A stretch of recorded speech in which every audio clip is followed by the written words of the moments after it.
J'avais vraiment à cœur dimanche dernier quand notre sœur nous a parlé de notre consécration au Seigneur, de la vie nouvelle avec Jésus et tout particulièrement de l'adoration.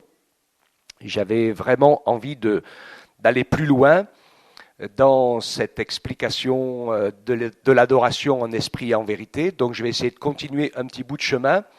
Et ce que je vais partager avec vous, je l'ai mis avec une sorte de parabole. Vous savez que Jésus se servait des paraboles de la nature, très souvent de la moisson, de la culture, des plantes, voilà, des greffes et des champs de blé, etc. Et personnellement, j'ai toujours aimé beaucoup les choses qui se passent dans l'univers et dans les étoiles et dans les galaxies. Alors là, je vais essayer de ne pas vous perdre en route, mais avec ce texte, je vais vous donner déjà quelques clés pour que vous puissiez comprendre. J'ai vraiment ce verset sur le cœur depuis ce moment là où tout se nage dans ma tête. Il parlait, le Seigneur, qu'il y a des personnes qui, dans leur vie, sont comme des astres errants. Et vous savez que dans l'univers, il y a des astres errants. Mais la plupart des astres, ils ne sont pas errants. Ils sont organisés, ils sont attachés les uns aux autres par une force extraordinaire, puisqu'on appelle ça la théorie de l'expansion, mais vous avez les galaxies, hein, vous avez vu comment ça tourne, et puis les étoiles qui tournent. Et je rends vraiment gloire à Dieu le Créateur qui, dans ce domaine-là, nous a montré son infinie puissance. Parce qu'il y a des galaxies et des étoiles qui sont à des années-lumière, que l'on voit encore briller, et ça peut faire je ne sais pas combien de siècles qu'elles sont éteintes, par exemple, tellement elles sont loin. Donc il n'y a pas de limite à la création de Dieu, elle est selon son image. Mais tout nous enseigne. Et ce que je voudrais montrer, c'est que comme dans l'univers, si nous ne sommes pas liés et attachés à Dieu par l'adoration, et l'adoration c'est une corde, je vous montre l'image comme ça, avec deux attaches, une en Dieu et une en nous, et si nous ne sommes pas attachés, nous avons le risque de devenir des astres errants. Vous savez ce qui se passe, par exemple, quand les astronautes, Thomas Pesquet ou d'autres, sont dans l'ISS, la terreur de tous, c'est de se décrocher du satellite. Et donc leur sortie en extérieur, elle est programmée, elle est répétée, je ne sais pas combien de fois, pendant des heures. Un peu quand on fait de l'acrobranche, il y en a qui ont fait de l'acrobranche là, ou comme on appelle aussi, on fait la même chose, mais sur les rochers, des fois ça a un autre nom. Non, Via Ferrata. C'était un peu la même idée, parce qu'il y a un câble. Et donc l'idée, vous le savez, ceux qui ont fait de la Via Ferrata ou qui ont fait de l'acrobranche, l'idée c'est qu'il y a deux mousquetons et quand on décroche un pour accrocher l'autre, on ne se retrouve pas dans le vide. L'idée c'est de ne pas décrocher les deux en même temps. Toujours les deux liens. D'accord ? Ça vous parle ? Alors après avoir dit ça, je pense qu'on peut avancer ensemble dans le texte, en commençant par ce texte qui est le verset de l'église de Guéret, qui est Jean 4, 14. Donc quand on le regarde ensemble, Jésus dit « Celui qui boira de l'eau que je lui donnerai n'aura jamais soif, et cette eau que je lui donnerai deviendra en lui une source qui jaillira jusque dans la vie éternelle. » Alors, c'est là que vous comprenez qu'il y a un peu deux messages qui avancent ensemble, parce que dans ce texte de l'Écriture, j'avais une question. Quel est donc le type d'eau qui jaillit de moi ? Est-ce que c'est mon eau personnelle, ma personne, ou est-ce que c'est l'eau que Jésus m'a donnée qui jaillit de moi ?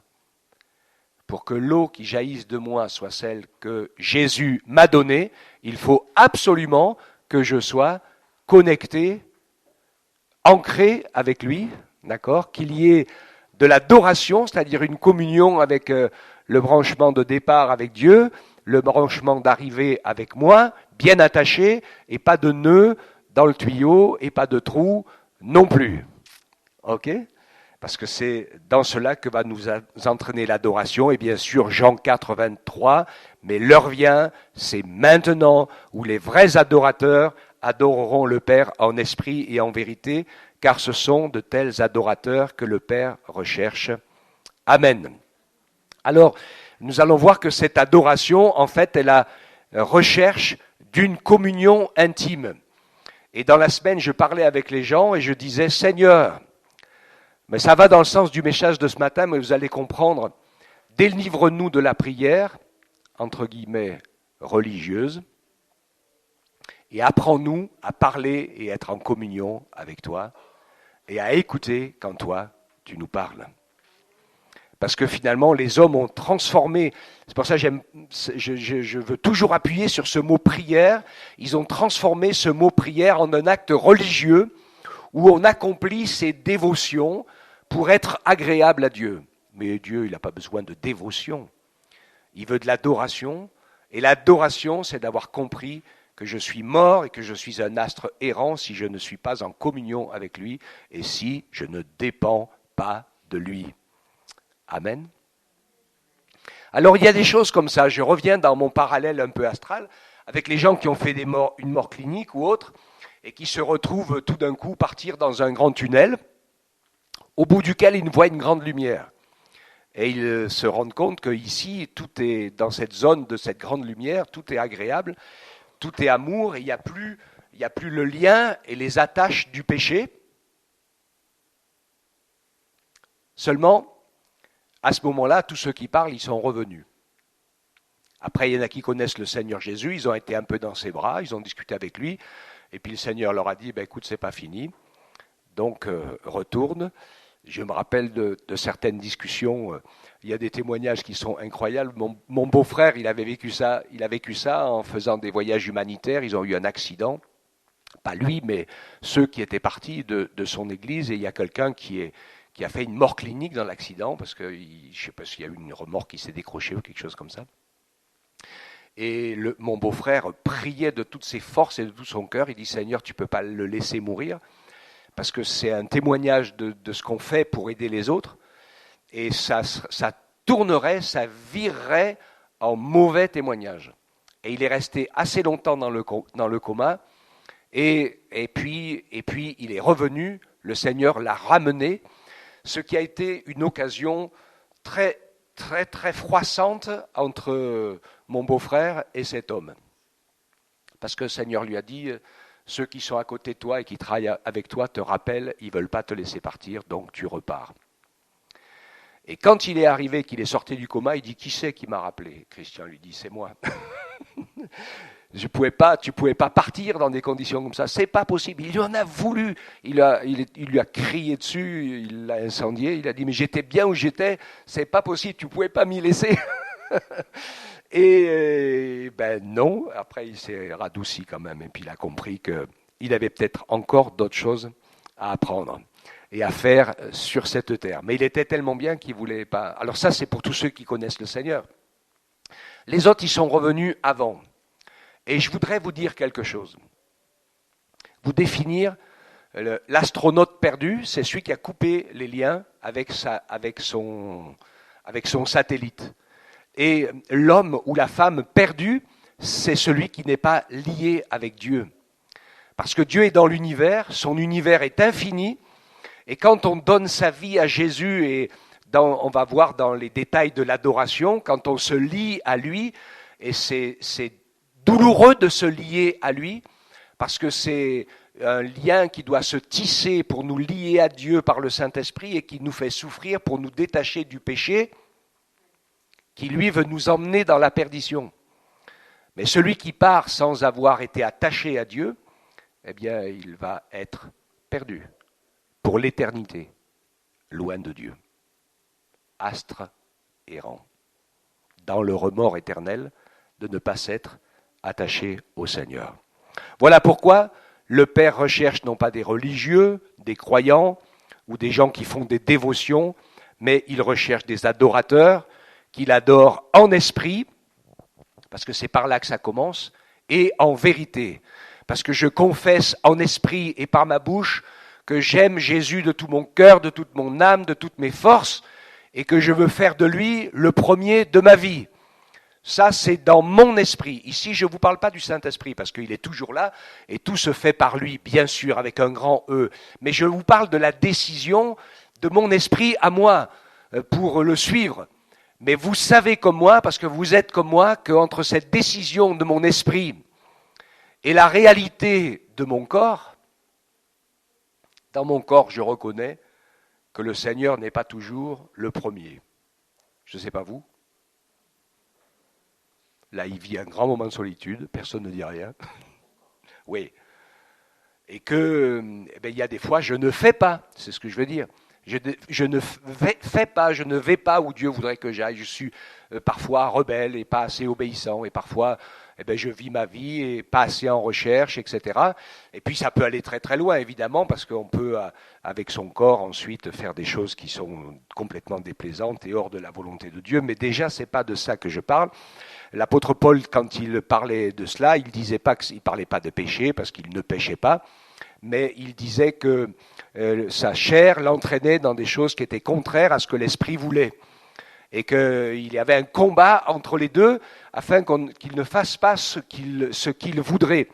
Et le fait de ne pas faire ce que nous voudrions, c'est quelque chose que le Saint-Esprit veut et dans lequel il nous emmène pour que nous soyons obligés de nous attacher à Dieu avec une foi vivante et que nous ne nous contentions pas d'être des croyants en Dieu qui ont une seule prière, Seigneur, bénis-moi, donne-moi ce que j'ai besoin et fais que tout se passe bien pour moi. Jésus a dit, vous recevez une puissance, le Saint-Esprit, et vous serez mes martyrs. Parce que c'est ça que ça veut dire témoin, hein. C'est mal traduit. Vous serez mes martyrs à partir du moment où vous recevrez une puissance, le Saint-Esprit, et que vous vous engagerez pour moi, alors vous mourrez pour moi.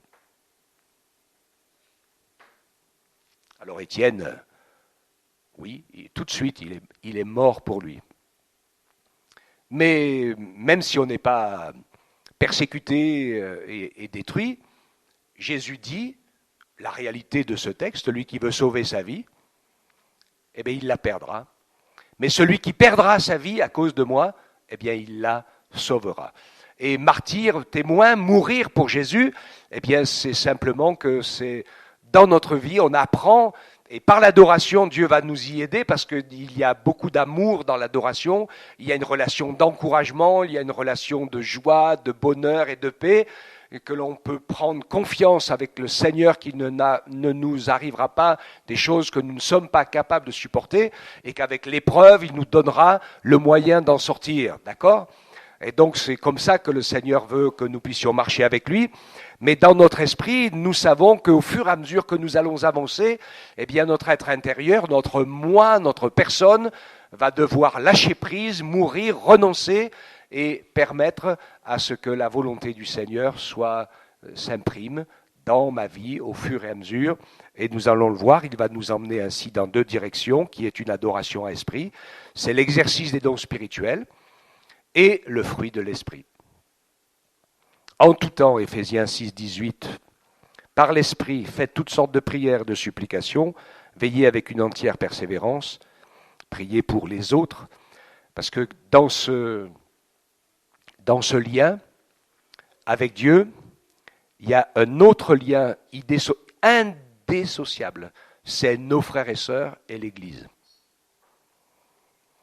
Parce qu'à l'arrivée des choses, le Seigneur est en train d'agir pour que nous devenions tous ensemble son épouse. Il n'y en aura pas plusieurs, il n'est pas polygame. Il n'y en a qu'une. Et donc, en fait, cette unité, elle est impressionnante parce que c'est la même unité qu'il y a entre le Père, le Fils et l'Esprit. Et c'était la prière de Jésus dans la prière sacerdotale. Seigneur Père, fais qu'il soit un avec moi, avec toi, comme nous sommes un ensemble. Et c'est ce qui nous montre que Dieu est vraiment trinitaire, puisque moi je ne suis pas Dieu. Si le Seigneur Jésus il dit qu'il faut que le but c'est que tu et que je et que nous devenions un, une même plante avec Christ, Donc nous restons différents, nous restons avec nos personnalités, nous restons avec tout cela, mais nous sommes dépendants, attachés, nous recevons la sève, nous recevons la vie, nous recevons la direction, et la volonté de Dieu doit s'imposer à notre personne. Enfin, c'est à nous de l'imposer, parce que le Seigneur, il n'impose rien du tout. Lui, il propose. Alors, d'adorer Dieu en esprit, ça va nous permettre d'entrer, bien sûr, dans la vie de l'esprit, dans les dons de l'esprit, dans la louange, dans l'action de grâce, bien sûr, dans la prière, parce que je relative à ce que je disais tout à l'heure, il y a aussi la prière.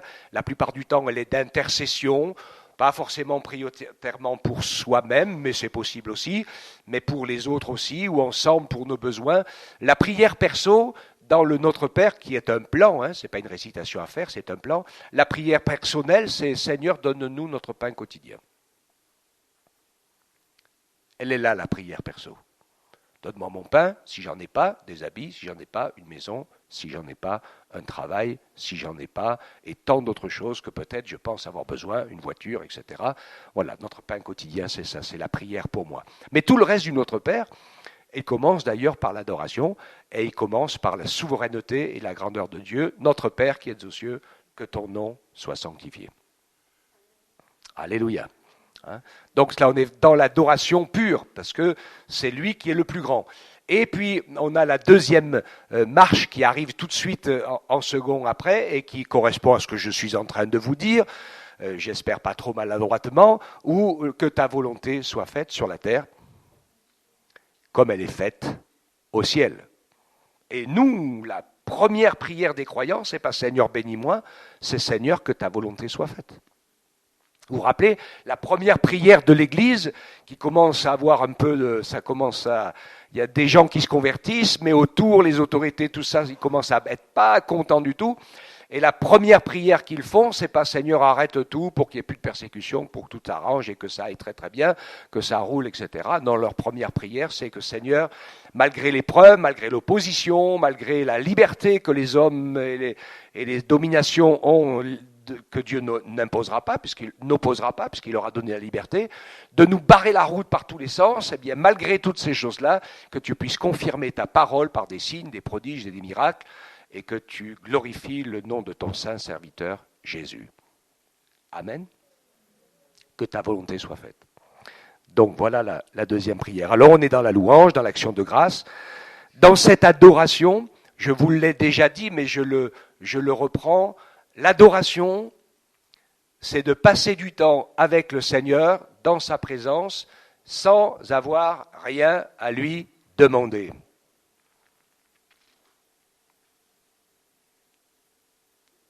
C'est intéressant de penser à ça. Mais c'est super agréable au Seigneur, comme ça l'est pour moi, ou pour toi, de venir voir quelqu'un ou de recevoir la visite de quelqu'un qui vient juste parce qu'il t'aime et qui s'intéresse à toi. Non pas parce qu'il lui manque quelque chose. Ok ? Et on connaît ça parfois avec les enfants, qui sont très très très très demandeurs vers leurs parents, mais qui viennent pas trop souvent pour leur exprimer la joie de les avoir peut-être pour parents ou de les encourager, parce que ça leur fait du bien aussi de temps en temps. J'avais Marie-Hélène qui nous avait lu une petite lettre comme ça sur la prière d'un enfant. Je ne sais pas si vous vous rappelez de ça. Il y a son petit, c'était entre vous qu'elle l'a fait, avec les ados, non ? Son petit, un jour, il se rapproche, il avait 10 ou 11 ans. Alors il dit, maman, j'ai fait un calcul et je te propose quelque chose. Alors, 1,10 € pour avoir fait le ménage dans ma chambre, mon lit et ranger mes jouets. 2,14 € pour descendre la poubelle et 20 centimes pour la remonter. Et puis comme ça, il a fait une liste. Et ça fera un total de 22,44 €.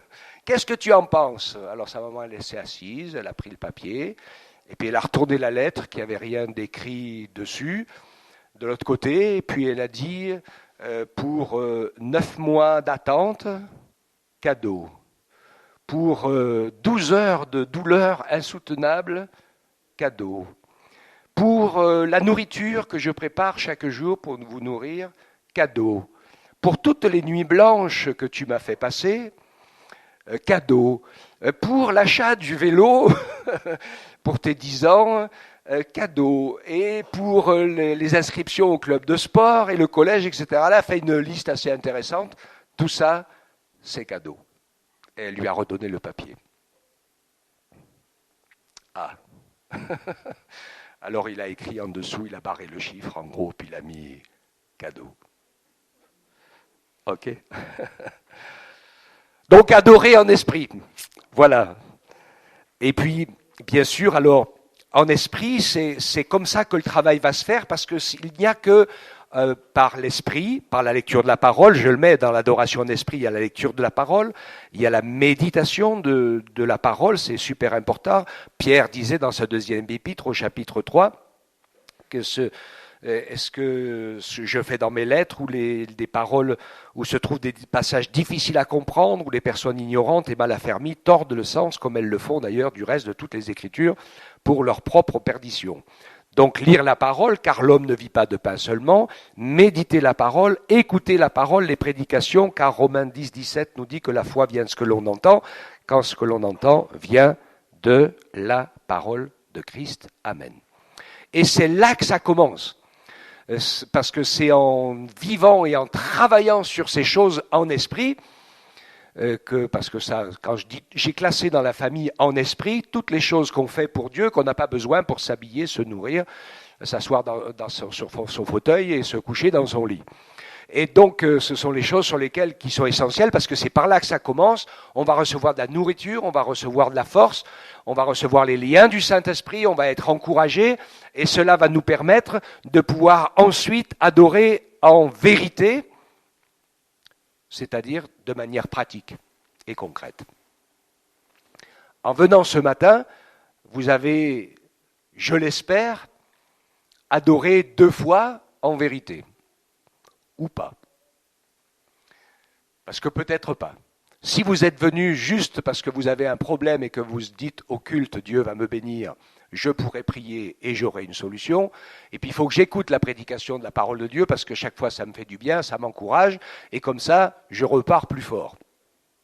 Alors ce que vous dites là, ce que vous avez peut-être pensé, c'est pas mauvais, il n'y a pas de problème, mais l'idée générale quand même, c'est que on vient au culte pour 2 raisons essentielles, ou 3, on va dire. La première, c'est pour pouvoir dire notre amour pour Dieu.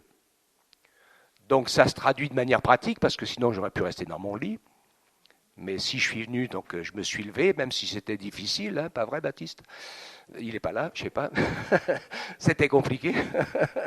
Et donc c'est vrai, je reconnais que le dimanche matin, quand on part de la soute et qu'il faut se lever à 7h pour être là à 8h30 pour préparer le culte, c'est compliqué à leur âge. Et donc dans cette situation particulière, donc un grand merci. Et quand dans cette réalité, eh bien il vient, où on vient pour adorer Dieu, pour le célébrer, pour pouvoir bénir nos frères et nos sœurs par notre présence. Alléluia. Et pour pouvoir partager, écouter la parole de Dieu, pour être encouragé, fortifié et recevoir, et je l'espère, parce que quand on vient avec ça, des directives. Des choses qui vont nous faire grandir, des choses qui vont éclaircir notre marche, et qui vont peut-être nous permettre d'aller dans une direction qui m'intéresse parce que j'ai envie d'aller dans la direction d'accomplir la volonté de Dieu et de le servir. Amen. Est-ce que c'est ça que tu as envie? D'aller dans la volonté de Dieu et de le servir. Et parce que c'est pour ça que le Seigneur nous a donné la vie. Je vous l'ai dit, là, il y a quelques semaines de cela, je réfléchissais, je me suis dit, j'ai beaucoup travaillé, je suis très fatigué. Quand je vais arriver à la retraite, je vais me reposer. Et ça n'a pas duré longtemps, comme on discute pas mal avec le Seigneur, il y a une petite voix qui m'a dit, tu sais, il y a un figuier dans un champ, je me demande bien pourquoi il occupe la terre inutilement. S'il n'a pas porté du fruit l'année prochaine, tu le couperas et tu l'enlèveras de l'endroit où il est, parce que ça ne sert à rien d'encombrer l'espace sans être en train d'accomplir ce pourquoi nous sommes là. Bon, pour le repos, on attendra le ciel. Ok. Donc, adorer en vérité, ainsi. Bien sûr, ça nous parle de notre conduite morale, puisque 1 Corinthiens 6, 19 nous dit que notre corps ne nous appartient pas, qu'il est le temple du Saint-Esprit, qui est en nous, que nous avons reçu de Dieu et que nous ne nous appartenons pas à nous-mêmes. Donc il y a quelque chose, j'ai pas rentré le détail tout à l'heure de l'adoration en esprit, dans lequel il y a l'exercice des 9 dons spirituels et qui nous permettent de pouvoir être simplement utilisés pour que le Saint-Esprit fasse quelque chose pour ceux qui sont autour de nous. Mais dans l'adoration, en vérité, il y a le fruit de l'esprit de Galates 5, 22, qui a plusieurs couches, plusieurs tranches, mais dont le fruit de l'esprit est l'amour et qui se subdivise en patience, compassion, miséricorde, etc., etc. Vous regarderez la liste. Et nous voyons bien sûr ensemble combien il est important et de pouvoir manifester le fruit de l'esprit. Je vais dire, quand tu es tout seul et que tu n'as pas de relation avec personne, tu as un bon caractère, tu ne te mets jamais en colère, tu n'as pas de problème, tout va bien, etc., etc. Qu'est-ce que c'est qui met en valeur les défaillances que nous avons dans notre nature? Eh bien, c'est la relation avec les autres. Et je me rappelle, il y a des années, d'une personne qui m'avait dit, j'ai dit, mais pourquoi vous venez plus à l'église? Oh, elle me dit, la relation avec Dieu, c'est merveilleux, c'est formidable avec les frères et sœurs, j'en ai marre, j'en peux plus, je reste à la maison. Alors je lui ai répondu, ben, vous allez, ma chère sœur, avoir un gros problème. Parce que quand vous allez partir au ciel, ou vous y êtes toute seule et les autres n'y sont pas, ou alors ils y sont tous et vous y êtes pas. Du coup, elle est revenue, parce que ça lui a fait un drôle d'effet.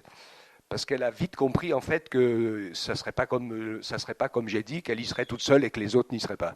Mais que le ciel y serait plein des autres, mais si elle ne peut pas les supporter et qu'elle ne les a pas pardonnés, alors elle ne peut pas y aller.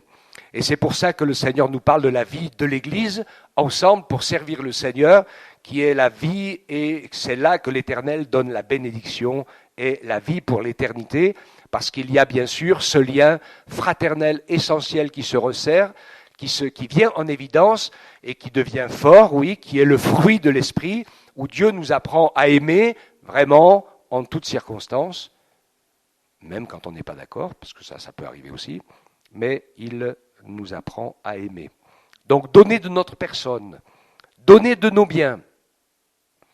Le Seigneur en parle. Et la question de l'argent, je ne vais pas insister dessus ce matin, mais c'est super important. C'est tout un message à faire là-dessus, je ne l'ai pas, mais c'est très très particulier. Vous regarderez Judas, par exemple, où il y a des gens qui piquaient dans la caisse des églises ou dans les troncs. Eh bien, vous allez voir que ça fait partie des péchés qui, en général, ont signé la fin de notre capacité à être sauvés.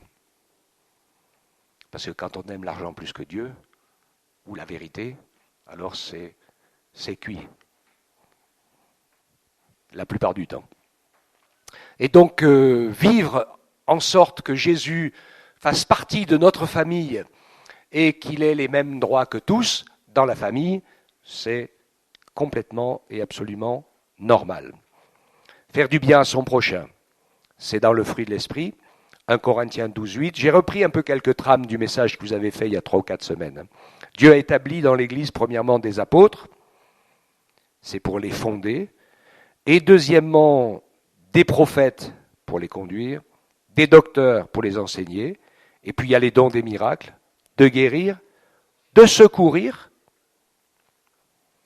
Alors je sais qu'il y a des églises où il n'y a pas d'œuvre charitable, et je dis aux collègues qui n'ont pas du tout cette vision de venir au secours de ceux qui ont besoin qu'on exerce le secours envers eux, qu'ils ont un bon pourcentage de leur église qui s'ennuie, parce que c'est ça leur appel. On n'est pas tous appelés à devenir prédicateurs, ni chanteurs, bien que j'ai l'impression parfois que c'est ça à la majorité.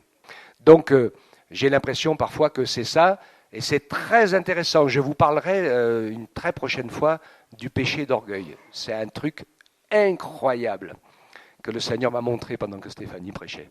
Et c'est quelque chose d'affreux, parce que c'est ce qui a fait tomber Lucifer, bien sûr, et c'est ce qui bout dans le cœur et qui fait que cet orgueil fait qu'on pense qu'on peut vivre sans être attaché à Dieu, c'est-à-dire dépendre de lui et obéir, être soumis, parce que le mot soumis, il est dans l'Écriture, hein, apprendre la soumission, et le fait de faire les choses comme je les pense, comme je les vois, et comme je les sens, la vie de Dieu ne circule pas dans un tel état d'esprit.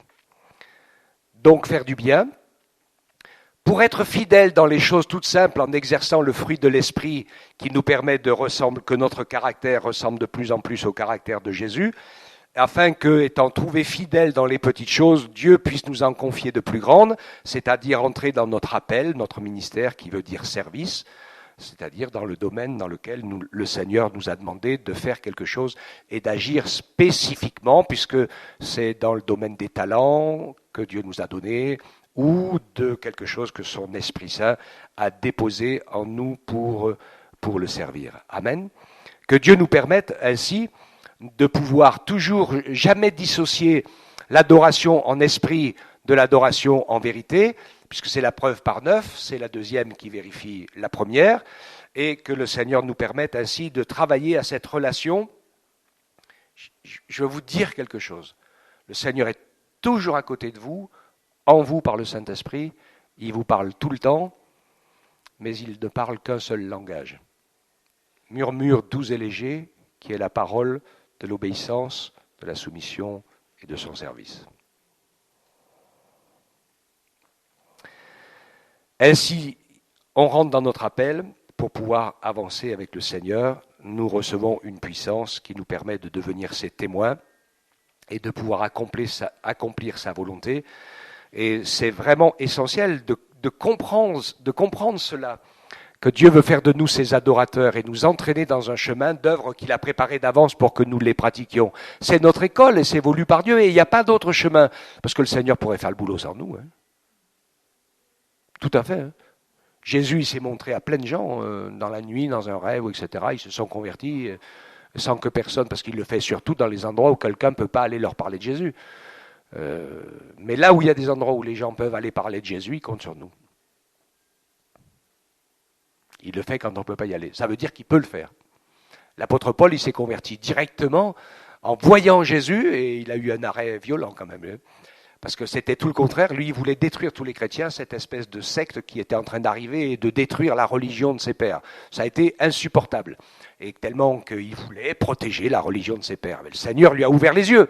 Et quand le Seigneur lui a montré, en lui ouvrant les yeux, que Jésus était l'accomplissement total et infaillible de la religion de ses pères, alors il a suivi et servi le Seigneur presque comme personne ne l'a fait. Amen.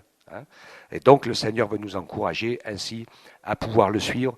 Devenons ces adorateurs que le Père recherche, c'est-à-dire des hommes et des femmes qui parlent, qui discutent sérieusement avec lui et qui ont fait de Dieu et de sa parole le souverain de leur existence. Pas uniquement celui qui est capable de combler l'impossible. Vous voyez ce que je veux dire ? Ne soyons pas en premier de ceux qui recherchent la puissance et les œuvres de Dieu. Recherchons d'abord le Dieu de la puissance. Parce que de toute façon, il n'y a que quand nous sommes en bonne communion avec lui, sensibles à sa volonté et à son esprit, que nous pouvons faire les œuvres surnaturelles du Saint-Esprit. Moi, j'ai entendu et j'ai vu dans les églises, ça fait des années que je suis pasteur, la honte de certains qui auraient essayé de ressusciter des morts, dont ce n'était pas la volonté de Dieu ni la volonté du Saint-Esprit. Eh bien, les morts, ils ne sont pas ressuscités. Hein. Il y a que quand... Là, vous ne vous trompez pas là-dessus. Hein. Ni pour faire marcher un paralytique, ni pour faire voir un aveugle. Si ce n'est pas le Saint-Esprit qui vous envoie et qui vous a dit « fais-le », eh bien, ce n'est même pas la peine d'y aller, ni d'y penser, parce que ce n'est pas nous qui allons y arriver. Il n'y a pas du tout en nous cette force-là, elle est dans le Saint-Esprit. Et donc, recherchons le Père d'amour et la communion avec lui, et la vie avec lui, et l'entrée dans son plan, dans la dépendance avec lui, dans l'obéissance, l'amour pour son œuvre, pour tout ce qu'il fait, la relation vivante avec les autres, et le Saint-Esprit nous conduira de manière merveilleuse et de manière puissante parfois, particulièrement quand nous entrons en contact avec le monde des perdus.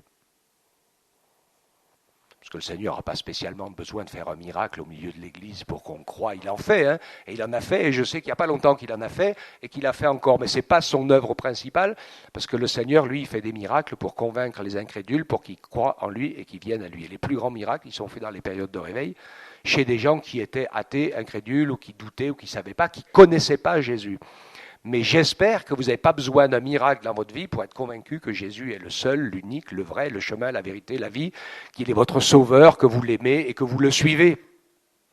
Parce que la motivation que nous avons les uns les autres, c'est la vérité.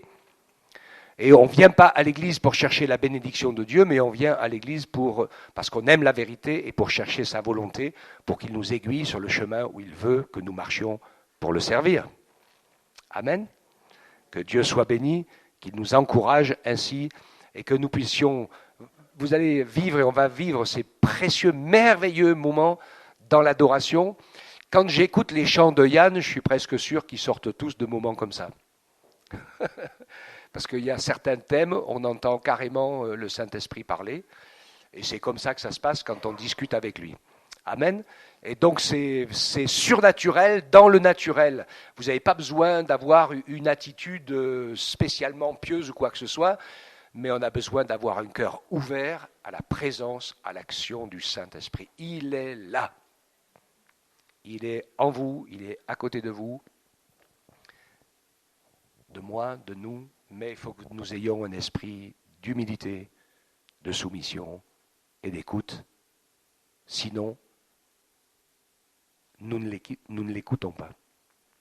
Lui parle toujours, mais on ne l'écoute pas. Merci Seigneur. Tu es extraordinaire. Ton amour est d'une puissance incroyable. Mais ce qui est important, Seigneur, c'est que tu nous aimes et ce que tu veux, c'est que nous soyons liés avec toi. Que nous soyons un avec toi. Pour que ce lien par le Saint-Esprit soit assez fort pour nous arracher à la folie de notre cœur de pécheur, de rebelle, d'insoumis, d'orgueilleux, pour que nous puissions dépendre de toi et que nous puissions marcher dans tes voies, dans ta volonté et dans ton plan. Merci de nous aider, Seigneur, à être ces adorateurs que tu recherches. Merci de nous aider, Seigneur, à être ces instruments de bénédiction pour ceux qui ne te connaissent pas encore et qui ont besoin d'être touchés par ton amour. Merci de ta grâce. Merci de faire que nos vies et nos cœurs se réjouissent en toi chaque jour, dans tout ce que tu communiques et partages avec nous. Merci pour ta bonté aujourd'hui. Merci pour les familles. C'est tellement important, les familles et la vie de famille. Parce que tu l'as voulu, c'est là que nous commençons à apprendre les liens de l'amour et à essayer de guérir et de vaincre tout ce que le diable a cassé, parce que lui, il essaye de tout casser, parce que comme ça, on ne connaît plus l'amour de Dieu après. Mais nous qui connaissons l'amour de Dieu, il va nous aider à réparer, à retendre la main, à pardonner, à faire grâce, à aller dans des directions où nous n'avions plus envie d'aller pour bénir les nôtres en ton nom. Merci de ta bonté, ta fidélité, Seigneur. Fais de chacune et chacun d'entre nous un sujet de bénédiction. Que ton beau nom soit glorifié, Père, au nom de Jésus, notre Sauveur bien-aimé. Amen. Amen. Que le Seigneur vous bénisse, qu'il renouvelle vos forces, et puis que nous puissions le servir, le glorifier ensemble. Amen.